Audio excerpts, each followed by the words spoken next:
So Annabella and I met in this room. It was only half of the room before. And you know when you just see someone, you're like, oh my God, they look so stylish and amazing. And then you realise they're Italian and you've got no chance. And that's what I thought when I first saw her. So when she came on the course, I mean, you know when someone just, you know when you get up in the morning and you just put your slops on? Like, what is it about Italians? You're like, you put slops on and it's like, designer. I'm stood there going, oh my God, what am I wearing? So welcome to the stage. Thank you. We're going to share Annabella's story. So do you want to share with the audience what it is that you do for a living? Yes, I am a product designer and interior architect, and I've been running a business in London that does design, project management and construction for 25 years. Yeah. So we kind of started with construction and women not being not having many women in construction with lovely Pamela this morning. And did you find the same? Were you kind of like in minority numbers? Or? There's very few women in construction, but it's proven to be the correct thing to do with time, yes. Yeah. And so I imagine, just as with everything in life, things don't always go to plan. Do you want to share an example of what happened? Yes, I'm going to share an example. It was quite a few years ago. I was asked to design and build a property in very close to the Boltons in South Kensington. A lateral white brick 3-story house that I was asked to turn into 4 stories by digging quite a large basement underground. We are a couple of months into the project, and Paddy, who is my site foreman, who is a skinny Danny DeVito with a hard hat, calls me to site and he says, Annabella, the whole of the underpins are finished, therefore the foundations of the project are safe. So the whole basement has been excavated. We fitted the 2-story, 7-meter tall steel pillar to the reinforced concrete pit on the ground, and this makes the whole house stable. Therefore, we can remove all the temporary supports, and you can go off for a weekend because you're back on Monday to just start the cosmetic works in the house. So off I go. You know, when you at that moment when you think, oh my God, things have gone well, to plan on time. So off I go to the countryside with my partner, and I'm in the Cotswolds, 7 p.m. and the phone rings, video call, and it's Paddy, of course. I'm like, Paddy, is that what I think it is? Oh my God, you must be joking. Powder instead of concrete? The concrete that we had just fixed the house to, yeah. So Annabella, it's crumbling, and the risk is that the whole house collapses.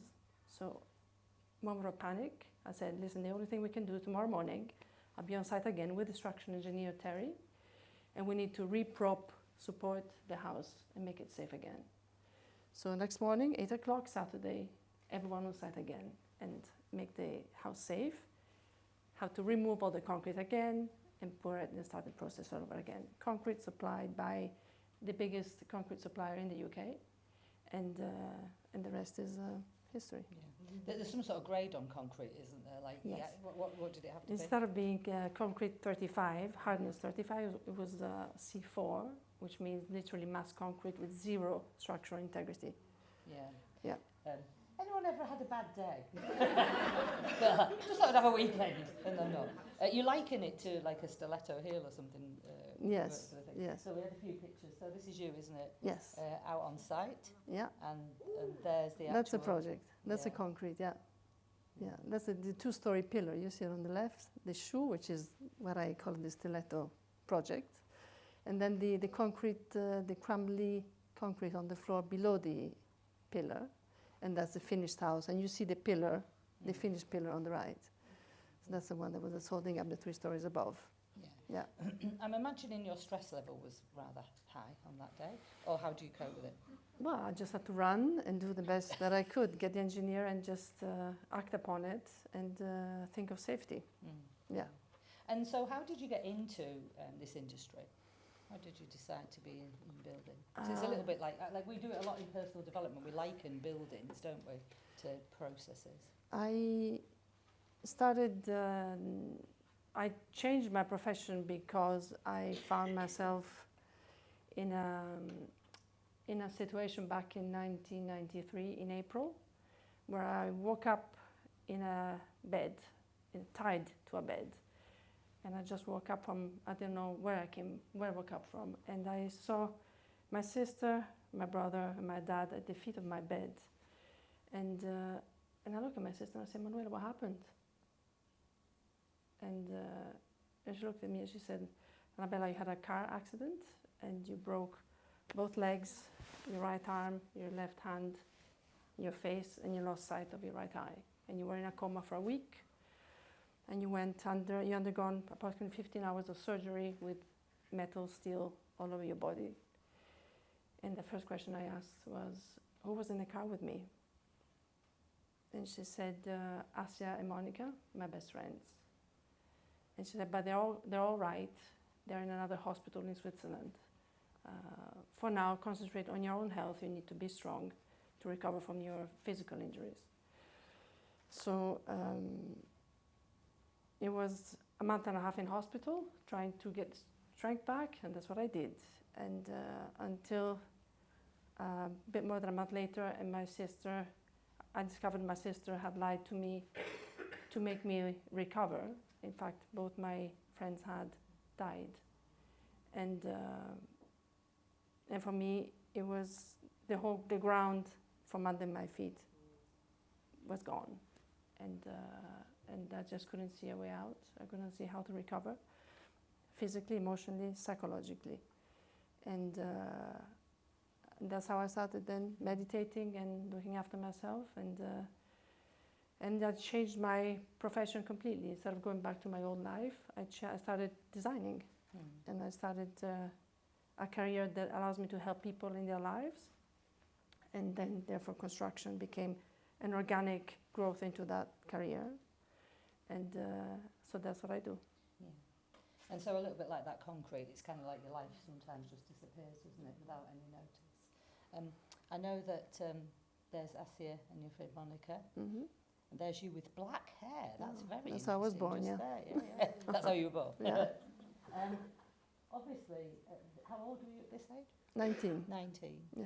And so these two amazing women that you were very, very close to.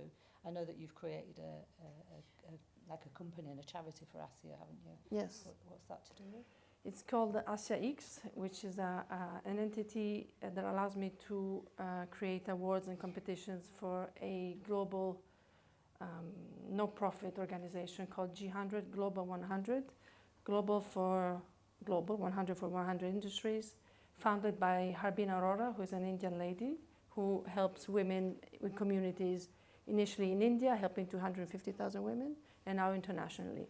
She made me head of the design and lifestyle wing of G100, and via this organization, I am preparing and organizing competition and awards in the name of Asia, who was an inspiration for me, and I'm giving opportunities to women in construction, and this is why I'm now working with different organizations to bring more women in construction.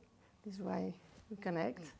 And women have a moral compass which is very different. And the world is such a mess as it is because it was designed and built by men, with all respect to men. But, so, you know, we try to promote, to bring women into construction, not to do the labor, of course, but to do the more specialized, skilled jobs. And I know that I recently shared something with the ladies in the lounge, and we were talking about if you look back on something that happened in your life and you could erase it and change it, would you? And I think immediately people kind of go, oh yeah, if I could get rid of that.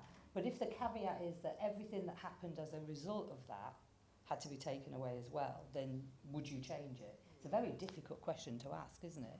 But I suppose because of what happened to Asia and Monica and the crash, that changed your perspective because you were doing something else and then you went into design, which has now brought you to where you are today. It changed my life completely in the approach to life and to, you know, do things for a purpose and with them, in respect of them. I want to make them proud of me for having survived and make sure they look down on me and happy with what I'm doing. Otherwise, it would be a lot more difficult, no? Yeah. But I follow my heart in everything I do, and it's not difficult to perform difficult jobs like construction and big construction. So,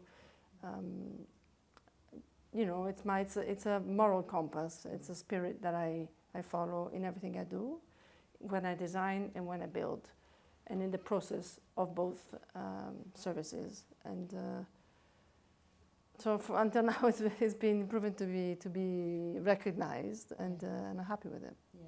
And so you've gained loads and loads of awards for doing that. And then recently, though, there was a bit of concrete started crumbling again, I believe, when you found yourself on a settee in your own home, questioning life. What was going on there? Well, I didn't know what my next step was going to be, and I'm not just a money-driven person. So although construction is a good business, I wanted to do something that allows me to help other people, not only women, with their issues. And I went into depression 5 years ago, and then on my own I managed to get out of it, because many years of psychology and psychiatry didn't really help me. I did some RTT on myself and with Marisa Piano, and it helped me a lot, and also meditation and sort of natural, organic things to do, being in nature and sports, etc. So I have this drive to become a sort of therapist myself and help women with, you know, the experience that I have in my life, try to push women to go through the hurdles and the moments that block them in their life, to be able to live their dreams, you know. And your business is called? A Living Concept. Yeah. Living Concept. And so the Living Concept now is going to go into personal development and growth for women and men as well. Yeah. Yeah, good stuff. If you had any advice to give anybody, what do you think you would say? Dare, dream and dare. Yeah. Dream, dare, do. Absolutely. Good stuff. Yes. Ladies and gentlemen, Annabella Nassetti. Thank you.